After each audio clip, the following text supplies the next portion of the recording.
बिस्मिल्लाहिर्रहमानिर्रहीम। अस्सलामु अलैकुम। अल्लाह ताला ने हज़रत सुलेमान अलैहिस्सलाम को बड़ी बादशाहत अता फरमाई थी। जिन्नात, इंसान, चरिंद परिंद और सारी दुनिया पर उनकी हुकूमत थी। ये सब उनकी खिदमत में लगे रहते थे। पैगंबर हज़रत सुलेमान अलैहिस्सलाम जो हुक्म फरमाते वो उनको पूरा करते थे। अल्लाह ताला ने हवा भी उनके हुक्म के ताबे कर दी थी, जिसके ज़रिए वो दूर दराज का सफ़र चंद ही मिनटों में पूरा फरमा लिया करते थे। एक मर्तबा हज़रत सुलेमान अलैहिस्सलाम अपने लश्कर के हमरा तशरीफ़ ले जा रहे थे।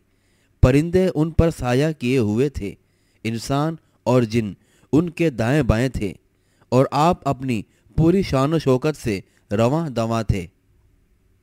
रास्ते में आपका गुज़र एक किसान पर हुआ। उसने आपकी शान व शौकत और बादशाहत से मुतासिर होकर कहा, सुबहान अल्लाह। और ये कलमा हवा के ज़रिए पैगंबर हज़रत सुलेमान अलैहिस्सलाम तक पहुँच गया। हज़रत सुलेमान अलैहिस्सलाम उस किसान के पास आए और फरमाया, जिसका मफ़हूम ये है, मैं तुम्हारे पास सिर्फ इस वजह से आया हूँ ताकि तुम गमगीन ना हो कि तुम्हारे पास बादशाहत और नौकर चाकर नहीं हैं।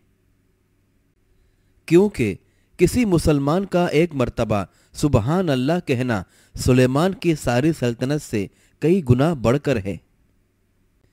इसलिए कि ये सारी बादशाहत एक दिन ख़त्म हो जाएगी, लेकिन सुबहान अल्लाह कहने का सवाब हमेशा हमेशा बाकी रहने वाला है।